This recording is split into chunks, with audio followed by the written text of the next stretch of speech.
Bom, eu estive aqui em 19/8/2015 e a gente falou um pouquinho sobre o orgulho. No capítulo 7 do Evangelho, que fala assim, bem-aventurados os pobres de espírito, no item 11 fala sobre o orgulho e a humildade. São dois trechos, começa no item 11, vai para o item 12. Então, assim, são várias páginas falando sobre o orgulho. Então, eu quero, assim, dar um prosseguimento na conversa que a gente começou lá atrás. Você vai falar assim, Messênia, mas como? A gente não estava aqui às vezes. Mas não tem problema, porque eu vou trazer uma nova abordagem sobre o orgulho. Tá? Então, eu sugiro, obviamente, que vocês leiam em casa esse trecho, porque daí vai ficar mais claro o que a gente conversar aqui. Talvez vai abrir novas portas para o aprendizado, para o nosso despertar da consciência, para a gente enxergar o nosso orgulho. Antes de começar, eu quero fazer a seguinte pergunta, ou o seguinte pedido. Ergue a mão quem se acha orgulhoso. Então, assim, nós não temos todo mundo com a mão erguida. Nós temos algumas pessoas que não se acham orgulhosas. Vamos ver se até o final, essas mesmas pessoas que não se acham orgulhosas vão continuar sem se achar orgulhosa, tá? A gente fala bastante sobre o orgulho. E o que é o orgulho? Alguém sabe dizer? O que vocês entendem por orgulho? No Evangelho, na parte que eu também falei aqui sobre o egoísmo um dia, na parte que fala do egoísmo, deixa claro que o orgulho é o pai de todos os males. Então, de acordo com o Evangelho, o orgulho é o responsável por todos os nossos defeitinhos, por todas as nossas mazelas. Ele seria, assim, a base inicial de todas as nossas dificuldades, de todos os nossos desafios evolutivos, tá? Ele é do orgulho que origina tudo. Aí, nesse mesmo trecho, a gente tem uma outra explicação. Fala que o orgulho é o adversário da humildade, é o oposto da humildade. Então, nós já temos aí duas definições de orgulho. Orgulho é a origem de todos os nossos males e o orgulho é o contrário da humildade. Tá? Mas e aí? O que mais? Como que eu consigo me identificar como orgulhosa ou não diante disso? Bom, muitas vezes nós temos a falsa impressão de que todos somos humildes. Então aí a gente não consegue enxergar o orgulho dentro da gente. Nesse trecho do Evangelho também ele fala assim, que nós podemos nos sentir orgulhosos, mas não aquele orgulho bom, aquele orgulho negativo, quando nos sentimos superiores a alguém. Aí nós vamos falar assim, não, mas eu nunca faço isso, eu tenho uma baixa estima enorme. Tudo bem, às vezes a pessoa realmente tem uma dificuldade de ter amor próprio. Amor próprio. Muitas vezes o orgulho é confundido com amor próprio. Então, muitas vezes a gente fala assim, eu não sou orgulhosa, eu só me amo. Mas o amor próprio, ele não pode me colocar num patamar de estar superior a alguém. Me faz lembrar um trecho do Evangelho, o Evangelho da Bíblia. Eu nem cheguei a ver, porque isso me ocorreu agora. Nem cheguei a ver no nosso Evangelho se tem esse trecho também, no nosso Evangelho segundo o Espiritismo. Mas no Evangelho da Bíblia tem um trecho que fala assim, aquele que se eleva será rebaixado, e aquele que se rebaixa será elevado. Em outras palavras, é isso. Então, todas as vezes que nós nos elevamos, sem nós termos esse mérito, sem nós termos essa capacidade, essa habilidade, quando nós nos sentimos superiores a alguém, nós estamos sendo orgulhosos e nós vamos ser rebaixados, porque em algum momento vai cair a ficha, ou vai cair a máscara, ou nós vamos sentir muita vergonha na hora que percebemos o que nós estamos fazendo, entendeu? E nós seremos rebaixados diante disso. E se eu for humilde, se eu tiver a humildade, eu vou me elevar. Elevar como? Espiritualmente, moralmente, intelectualmente, né? Bom, vamos seguir. Então vamos lá. Quando que nós nos sentimos superiores a alguém? Alguém tem alguma ideia? Alguma sugestão?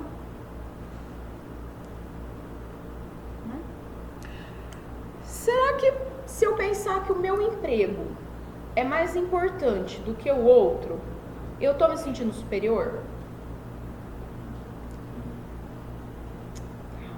Será que se eu pensar que eu possuo mais bens materiais, mais posse, mais dinheiro do que o outro, eu estou me sentindo superior?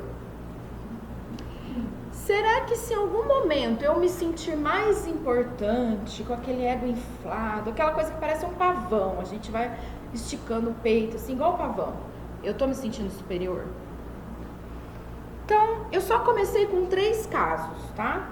Nós vamos analisar um por um e depois a gente vai tratar de mais alguns. Então, vamos lá, em relação ao trabalho. Será que existe uma profissão que é mais importante do que a outra? Um emprego que é mais importante do que o outro? Se eu virar para vocês e falar assim, será que um médico é mais importante que um lixeiro? O que vocês acham? Ou vocês estão sendo induzidos a dizerem que não porque eu estou falando que todo mundo é orgulhoso? Eu faço a seguinte comparação. Alguém de vocês já experimentou enfrentar, eu acho que a gente já passou por isso aqui em Rio Preto, greve de lixeiro? Alguém já experimentou ter problema na coleta e ficar 1, 2, 5 dias sem que passasse a coleta de lixo na sua casa? Como é que ficou? Vocês já experimentaram viajar para alguma cidade que quase não tem coleta de lixo, que passa uma vez por semana, para ver a sujeira que fica, imundície que fica, rato andando, etc? Eu tenho uma amiga que morou no Japão, ela fala o seguinte, que lá passava acho que uma vez por semana ou 2, não sei. Então você tinha que recolher o seu lixo, o que era lixo orgânico você tinha que congelar. Então você já imaginou você pegar o seu lixo orgânico, enfiar num saquinho, pôr no seu congelador, para depois você descer com o seu lixo, daí 2, 3 dias? Agora, às vezes a gente pode acontecer de passar uma existência inteira sem ficar doente, sem precisar de um médico. Mas do lixeiro não. Um advogado. Às vezes eu posso passar a existência inteirinha sem ter nenhum tipo de problema que eu preciso de um advogado. É difícil, mas pode acontecer. Agora do lixeiro não. Então, próxima vez que vocês virem o caminhão de lixo passando, aquele pessoal correndo atrás, lembra às vezes de dar um sorriso, falar bom dia, agradecer, né? Eu sei que nós estamos pagando o trabalho deles por conta de todos os impostos e taxas que pagamos. Mas a gente não precisa virar a cara, não precisa fechar a cara, não precisamos nos sentirmos nos sentirmos superiores, né? Acabarmos sendo orgulhosos, mal educados com os lixeiros. Vamos pensar num outro caso. Bens materiais. E aí? Será que se eu tenho mais dinheiro do que outra pessoa, eu sou melhor do que outra pessoa porque eu tenho mais dinheiro? A gente tem umas brincadeirinhas, né, que fala assim, né, que dinheiro não traz felicidade, manda comprar, manda buscar, etc, né? Mas na prática a gente sabe que não é bem assim. Inclusive, se a gente prosseguir no Evangelho, ele fala uma frase, eu vou até ler para vocês, ele fala assim, ó: se soubesses quantas lágrimas e dores sem conta estão escondidas sob essas roupas bordadas, quantos lamentos são abafados sob o ruído dessa orquestra alegre, preferirias teu humilde retiro e tua pobreza. Então ele faz uma reflexão um pouco mais para frente a respeito das pessoas que possuem muito dinheiro e que sofrem muito por isso. Inclusive, em outro trecho do Evangelho, fala sobre as desigualdades das riquezas e fala que é uma prova muito maior a riqueza do que a pobreza. E nós estamos constantemente invejando aquela pessoa que tem mais dinheiro. Nós estamos constantemente invejando aquele que ganhou na Mega Sena. Nós estamos constantemente num processo de querer, né? E sendo orgulhosos em relação a isso. A inveja é filha do orgulho. Então, às vezes, quando eu sinto um pouquinho de inveja, um tiquinho só, lógico, ninguém aqui sente inveja, eu tenho certeza absoluta, são os outros. Nós estamos sendo orgulhosos, certo? Vamos lá, voltando à questão do dinheiro. Será que hoje nós ainda temos que comprar o nosso terreninho no céu? Igual acontecia mais ou menos em 1600, ou igual acontece ainda em algumas religiões? Então, será que a quantidade de dinheiro vai fazer com que a minha casinha no céu seja mais próxima de Jesus? E se eu tiver menos dinheiro, eu vou ter que ficar mais perto do suposto inferno? Não, né, gente? A gente já está num momento evolutivo que a gente consegue enxergar que isso não é mais assim. Então, quer dizer, não existe razão de eu me sentir mais ou menos, né? Porque às vezes o orgulho disfarçado de amor próprio também me faz eu me sentir menos perto de alguém que tem dinheiro. Então, que muitas vezes isso também é orgulho. Então, não tem razão para isso, né? Será que tem um outro trecho aqui que fala sobre isso? Será que se eu tiver mais dinheiro, mais bens materiais, quando eu desencarnar, eu vou para um lugar diferente daquele que não tem? Ó. Quem te garante que também já não foste um miserável e infeliz como ele, que não pedirás esmola um dia aquele mesmo que desprezas hoje, né? E aí ele fala mais um trechinho aqui, deixa eu ver. Talvez estivesses mais baixo que o último dos teus criados. Todos os homens são iguais na balança divina, apenas as virtudes os distinguem aos olhos de Deus. E ele fala mais um trechinho, que agora eu não estou achando, mas que demonstra exatamente isso. Gente, nós desencarnamos, nós vamos, todo mundo mais ou menos, entre aspas, para o mesmo buraco. Isso tem a parte literal, quando as pessoas vão ser enterradas, e tem a parte conotativa, que quer dizer o quê? Se eu não sou uma pessoa que estou me evoluindo, se eu não estou legal, se eu estou em desequilíbrio, provavelmente eu vou desencarnar e vou para um lugar de desequilíbrio, igualzinho o que eu estou nesse momento. Se eu estou num equilíbrio maior, se eu estou um pouquinho mais elevada, eu vou para um lugar um pouquinho melhor. Não pensemos nós que iremos todos para o nosso lar, igual demonstra o filme, né? Nem que vamos todos para o suposto inferno chamado de umbral, igual demonstra o filme, né? Então, assim, na verdade, vai depender do nosso padrão vibratório. E eu costumo brincar, eu falo que um umbral ou que um inferno é aqui mesmo, né? Por quê? Porque se eu não estou bem, se eu não vivo bem, se eu estou em desequilíbrio, o meu sofrimento é agora. Eu não preciso estar fora do meu corpo para eu sofrer, eu estou sofrendo aqui dentro, né? E isso vai persistir após o desencarne. Então, o que acontece? Nós temos que trabalhar todos os dias pela nossa felicidade, certo? Todos os dias para nos melhorarmos, para evoluirmos, para crescermos, para deixarmos o orgulho de lado, para que o nosso padrão vibratório seja bom aqui e quando nós estivermos do outro lado seja bom também. Será que ter dinheiro, se vamos supor que eu tenha muito dinheiro, será que eu não vou precisar trabalhar? Lembrando que no Livro dos Espíritos fala sobre a lei do trabalho, que é uma obrigação de todos, certo? Não, gente. Se eu tenho dinheiro, se eu não tenho dinheiro, eu tenho que trabalhar. E todo mundo que sabe sobre os casos de pessoas que têm muito dinheiro, sabe que elas trabalham muito mais, né? Porque vamos supor, se eu sou empregada e posso me dar ao luxo de trabalhar 8 horas diária como empregada e saio da empresa e dou tchau para os problemas da empresa e dane-se, o meu patrão não pode fazer isso. Então, consequentemente, ele vai trabalhar mais do que as 8 horas que eu trabalho. Será que se eu tenho dinheiro, eu não preciso enfrentar trânsito, seja de dentro de ônibus ou seja no carro? Só se eu tiver muito dinheiro e morar em São Paulo para andar de helicóptero, né? Mas mesmo assim, já existe um tumulto aéreo em São Paulo por conta dos helicópteros.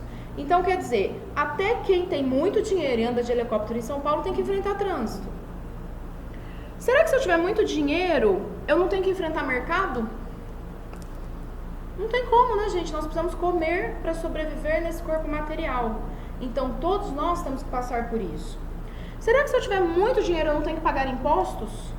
Ou será que eu vou ter que pagar mais impostos do que eu já pago normalmente? Será que se eu tiver muito dinheiro, eu não vou ter problema de falta d'água? Eu não sei vocês, certo? Mas na minha casa falta água quase que dia sim, dia também. É uma coisa de louco.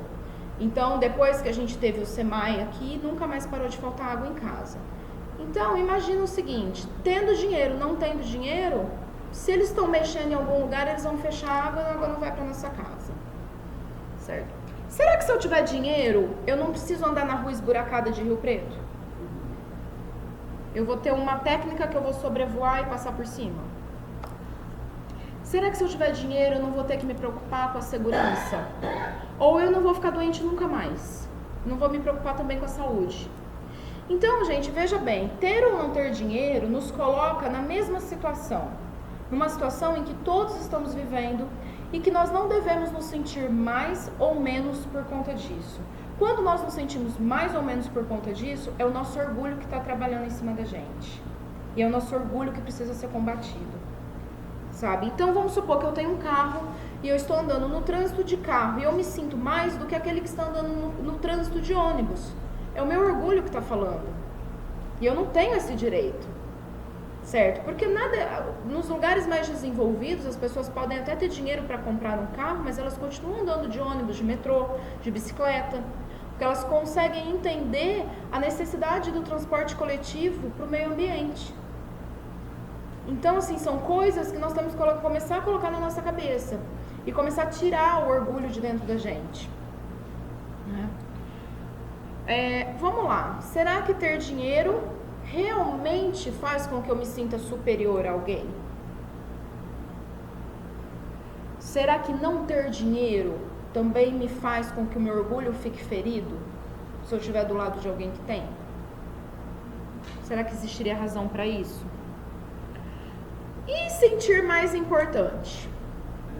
Quem aqui já passou por alguma situação que se sentiu mais importante do que o outro?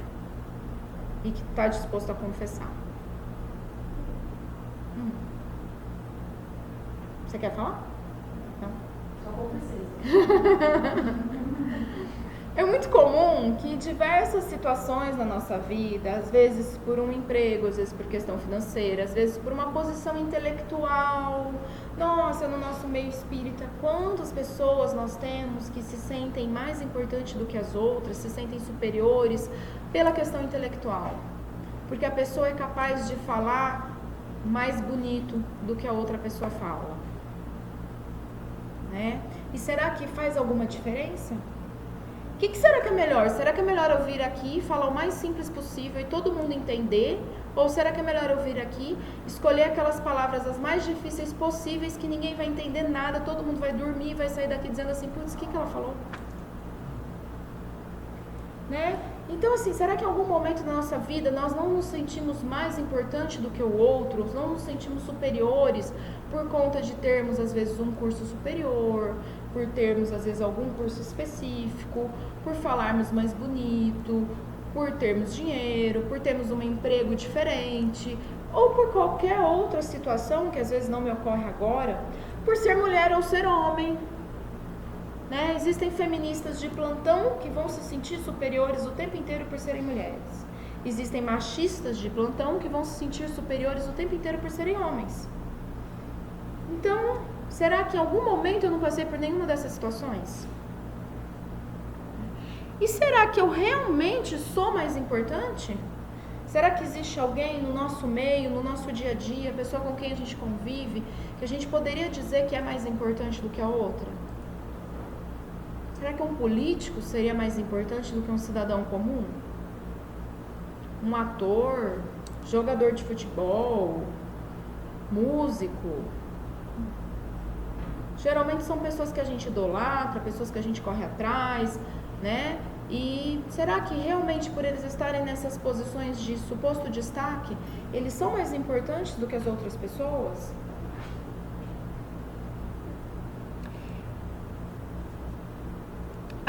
Vamos lá. Alguém já falou a seguinte frase, eu quero ver se alguém falou essa frase, levante a mão. Eu não sou pessoa de ficar correndo atrás de ninguém. Mais uma. Eu não vou rastejar para ninguém. Mais uma. Você não sabe a minha dor. Mais uma. Você não sabe como é difícil. Mas é o outro que tem que pedir perdão, não sou eu. Mas é o outro que tem que vir atrás, não sou eu. É outra pessoa que se quiser que tem que vir falar comigo. Eu vou ceder até quando? Alguém já falou alguma dessas frases? Então eu sinto em contar para vocês que todos vocês, todos nós somos orgulhosos. Certo? De triste constatação, somos todos orgulhosos. Tá? Essas são pequenos exemplos que nós falamos todos os dias. Que todos os dias acontece alguma coisa e nós falamos, tem uma outra que eu gosto muito, tipo assim, mas você acha que eu vou me humilhar? Né? Então, nós vamos analisar um pedacinho de cada uma, tá? Vamos lá. Eu não sou pessoa de ficar correndo atrás de ninguém. E aí? Isso geralmente a gente fala ou em relacionamento de amizade, ou de amor, ou de trabalho, ou sei lá, até negocial, né? E aí? Por quê? Onde é que está escrito que eu sou um ser supremo que não posso correr atrás de ninguém? Quem falou? Né? Onde é que está escrito que eu sou tão importante que são os outros lá que tem que correr atrás de mim? Quem é que falou que se eu demonstrar afeto, carinho, atenção, procura, eu estarei me rebaixando, eu estarei me humilhando?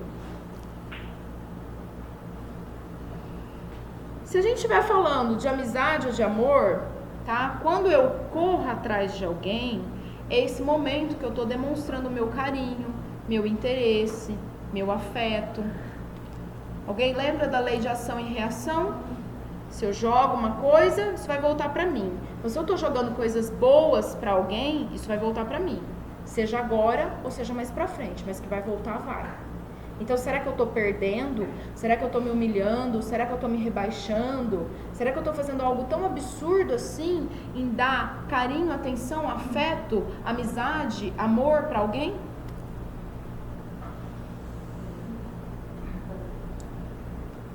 Se eu estou enviando tudo isso, em algum momento eu vou receber tudo isso de volta. Certo? Pode ser que não seja daquela pessoa, pode ser que seja de outra, mas eu vou receber. Certo? Então, questão profissional. Será que se eu falar assim, eu não vou correr atrás de ninguém, o emprego que eu quero vai cair do céu na minha casa, no meu colo, não vou precisar fazer nada. Vou precisar sentar simplesmente, cruzar a perna, o braço, eu ser superior, que tem uma qualificação perfeita, melhor do que a de todo mundo que está no mercado, que não existe concorrência, que não existe desemprego, que não existe um monte de gente precisando de um emprego ou de uma colocação no mercado melhor, entendeu? Não preciso fazer nada, não preciso correr atrás de ninguém para que eu tenha uma situação melhor no meu trabalho. O que vocês acham? Vocês acham que é cabível isso? Se vocês acharem que é cabível, vocês me contem em que planeta que acontece isso, que eu vou correndo pra lá. Certo? Porque pra mim não deu certo isso. Então, se deu certo pra algum de vocês, vocês me contem, pelo amor de Deus. Será que se eu não correr atrás, eu não vou ter... Será que eu vou conseguir eu vender mais? Eu vou conseguir lucrar mais? Eu vou conseguir ter um emprego melhor sem correr atrás? Não vai ter jeito, né, gente? Então, assim... É obrigatório que eu tire isso para que eu possa ter algo melhor no meu trabalho. Senão, não vai acontecer. No mínimo, eu vou ter que correr atrás de propaganda. Vamos dizer assim, eu sou um profissional liberal, muitíssimo conceituado. As pessoas estão marcando horário comigo para daqui 2 anos, certo? Mas eu preciso estimular isso para acontecer. Eu vou ter que ter algo para que essas pessoas continuem me procurando. Eu vou ter que ter um bom atendimento. Então, eu vou ter que correr atrás de me melhorar sempre. Né? Então, esse correr atrás não tem como. Eu não vou rastejar para ninguém. E aí? Será que quando eu me abro, quando eu me envolvo, quando eu me dou, quando eu faço algo por alguém, quando eu sou amiga, ou quando eu sou uma pessoa apaixonada, eu estou rastejando atrás do outro? Eu estou rastejando para o outro? Vamos lá, na pior das hipóteses, eu estou rastejando. Qual que é o problema? Onde é que está escrito que eu não posso fazer isso? E aí? Vamos lá. Quem foi que disse, pedir favor. Às vezes a gente está precisando de um favor de alguém, a gente fala essa frase também. Eu não vou rastejar para aquela pessoa me fazer alguma coisa. Mas você não está precisando? Eu estou precisando, mas e o meu orgulho? Como é que eu faço? Eu vou me humilhar para a pessoa poder me ajudar? Vou ficar devendo favor? Não, dá vontade de falar assim, né? Não, você continua sofrendo o que você está sofrendo, sem conseguir o que você precisa, você vai sofrer em triplo, mas você não vai dar o braço a torcer e pedir um favor para alguém. Então, o que está faltando, gente? Humildade.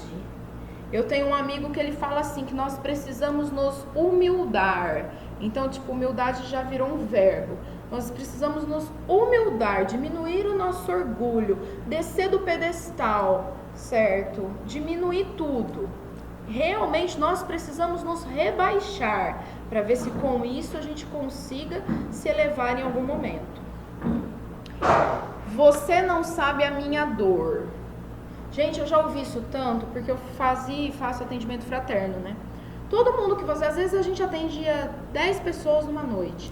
Todo mundo que você atende, a pessoa entra, senta na sua frente, vira pra você e fala assim, você não sabe a minha dor.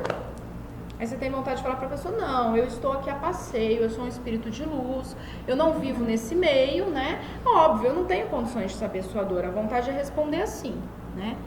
Nós não sabemos a dor do outro.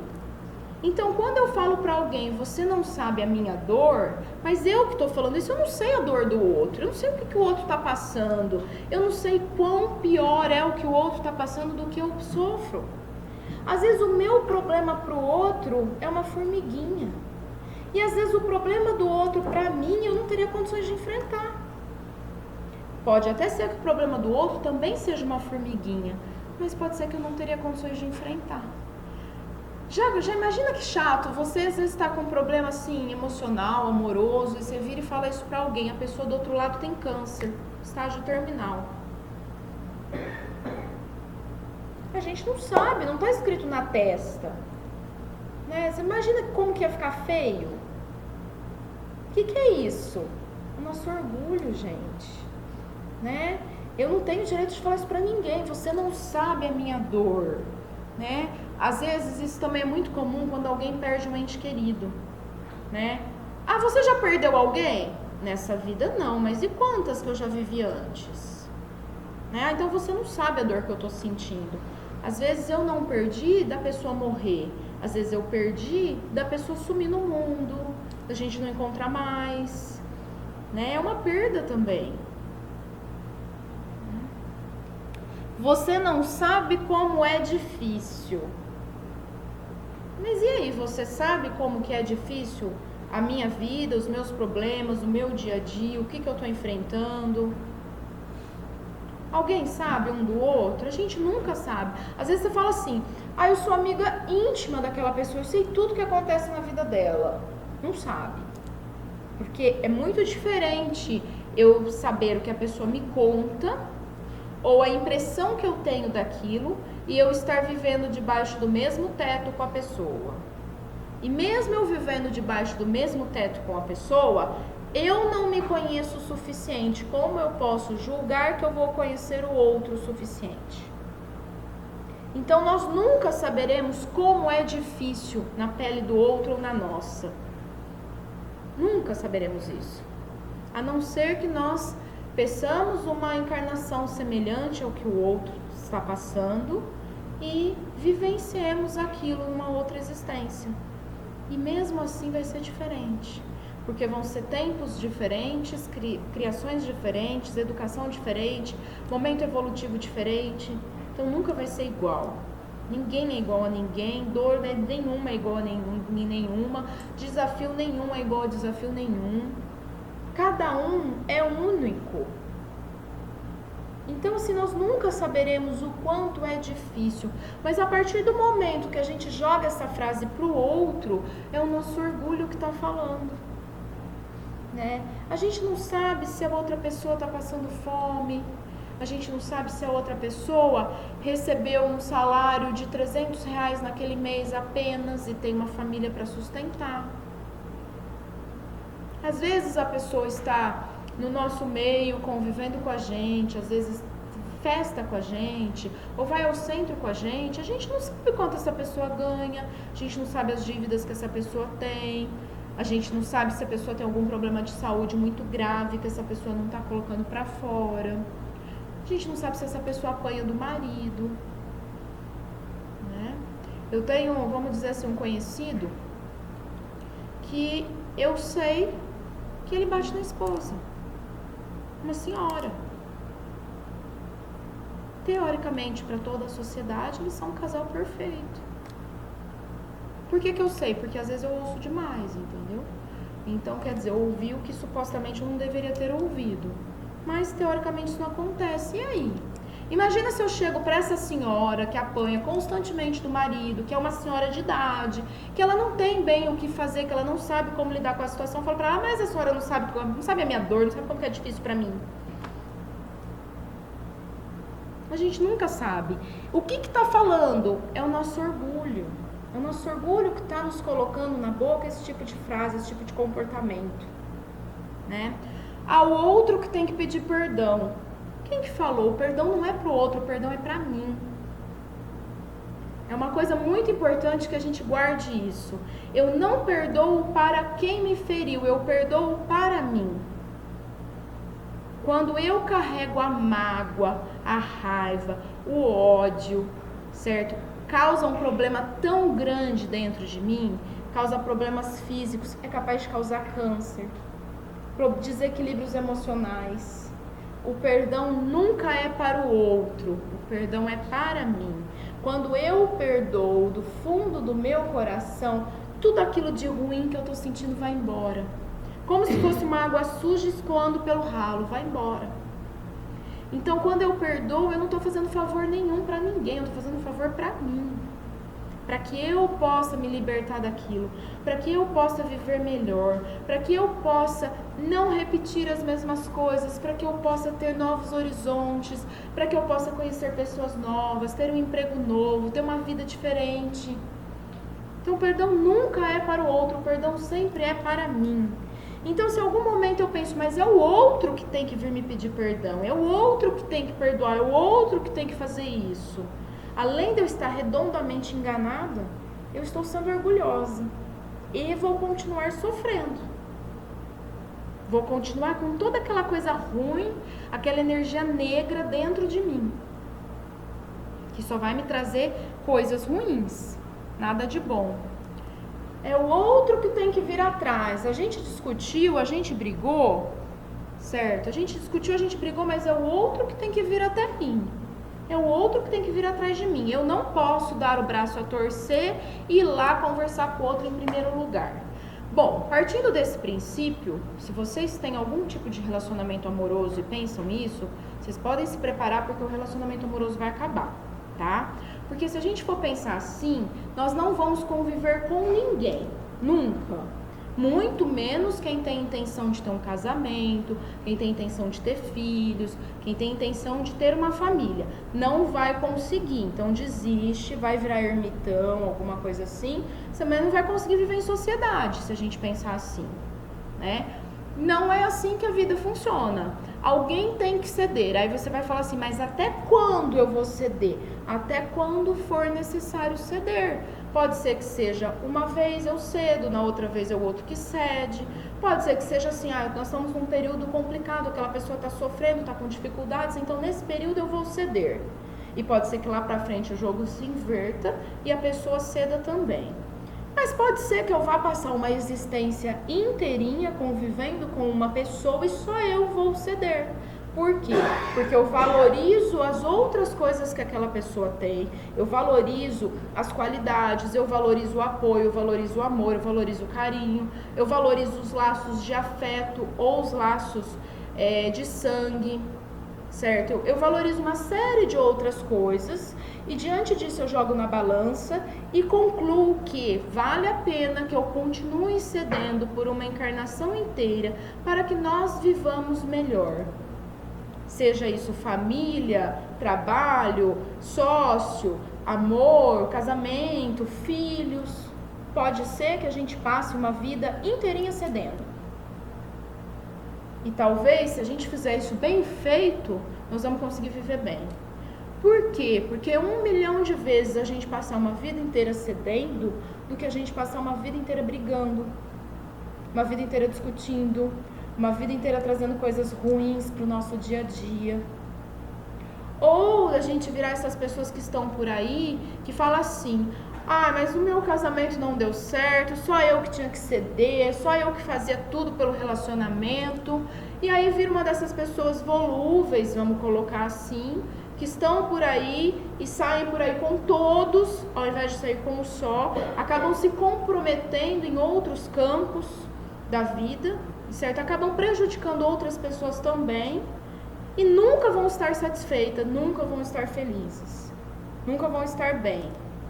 Então, talvez se a gente colocar na balança, compensa 1000 vezes mais eu ceder uma vida inteira do que eu passar por esse outro momento.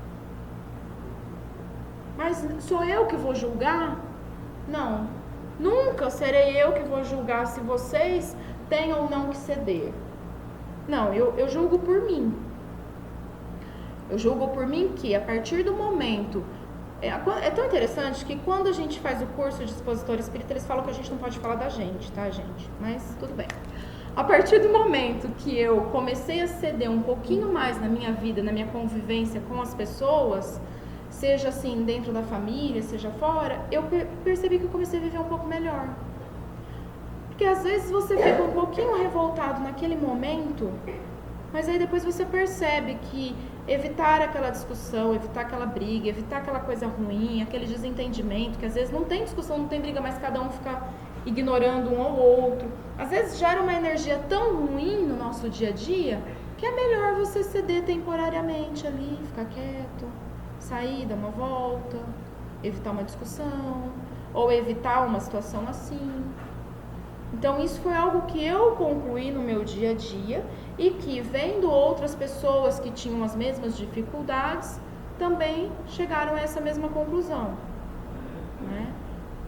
Mas, e aí? Você pode virar e falar assim: ah, eu não concordo com nada do que ela está falando. Eu acho que eu tenho os meus pontos de vista, eu sou uma pessoa de personalidade forte e eu vou continuar mantendo os meus pontos de vista, brigando pelos meus pontos de vista eternamente. Eu vou virar para você e falar assim: parabéns, força, fé, alegria, vai lá. Tá? Vou falar: já estive aí nessa posição, tô tentando mudar. Mas se você acha que tá bom, manda ver, não existe uma fórmula mágica. Não existe algo que eu possa virar pra vocês e falar assim: ah, tá certo. Tudo que eu falar aqui é 100%, porque senão seria orgulho da minha parte, né? Quem disse que tudo que eu falo aqui, vocês têm que seguir à risca? Quem disse que às vezes cada um de vocês não tem uma experiência de vida ou uma situação que passou que vai ser muito melhor aproveitada em relação ao orgulho do que tudo isso que eu tô falando? Né? Então, assim, são coisas pra gente pensar, né? Vale a pena a gente lembrar um trecho que nós já passamos e que nós falamos bastante da outra vez sobre a humildade, que é uma virtude muito esquecida, né?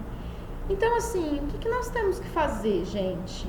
Nós temos que trabalhar a nossa humildade, tentar tirar o nosso orgulho, tentar enxergar em que momento, que colocação que eu estou fazendo, que frase que eu estou jogando para o universo ou para as outras pessoas que é fruto do meu orgulho. Será que eu poderia fazer a mesma coisa com um pouquinho mais de humildade? Será que quando eu estou com tanto medo de ser humilhada, eu não estou, na verdade, ferindo o amor próprio da outra pessoa? E será que não sou eu que estou humilhando a outra pessoa quando eu estou com esse medo? São reflexões. Eu não sei se vocês perceberam, hoje eu fiz várias e diversas perguntas, né? Qual que é a ideia disso? A ideia é que é isso que nós meio que temos que fazer. Nós temos que nos questionar, nos perguntar, refletir o que é que nós estamos fazendo que está adequado. O que eu fiz na minha vida que eu tirei um pouco do meu orgulho? O que eu fiz na minha vida que eu fiquei um pouco mais humilde? O que eu posso repetir disso que eu fiz? O que eu tentei fazer e não deu certo?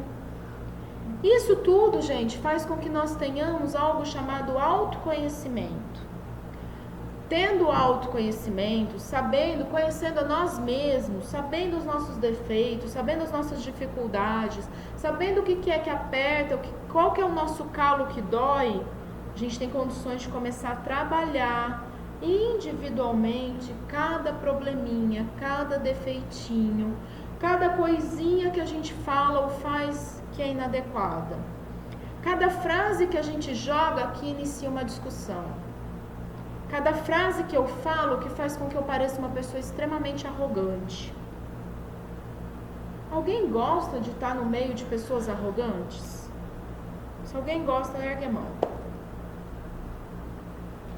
Será que muitas vezes eu não sou arrogante?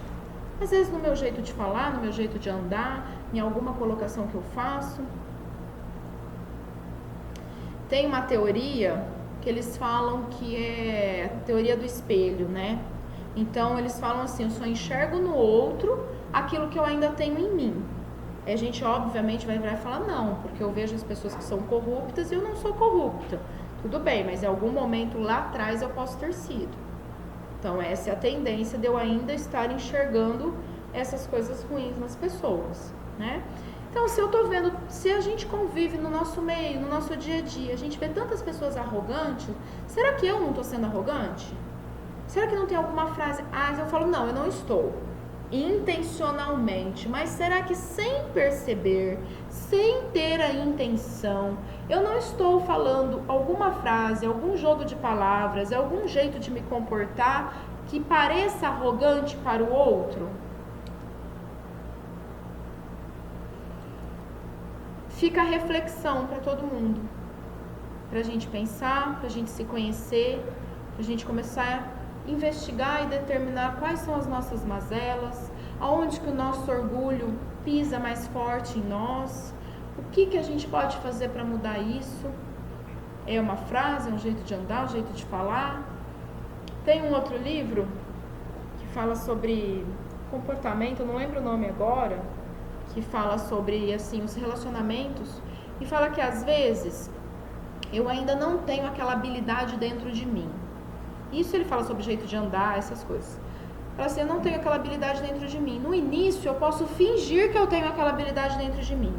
Eu vou começar a fingir, ela se torna automática e acaba às vezes virando real, né? Então às vezes eu não sei sorrir para o meu auxiliar, eu não sei ser educada com a minha empregada, com o lixeiro. Às vezes eu não sei fazer isso, mas eu posso me forçar a fazer isso inicialmente. Lembrar do que a gente conversou e dar um sorriso.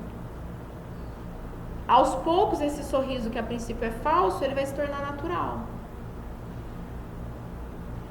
Eu espero que tenha ficado alguma coisa, que sirva de reflexão, que sirva para pensarmos no nosso orgulho, que possamos sair daqui combatendo um pouco mais o nosso orgulho, certo?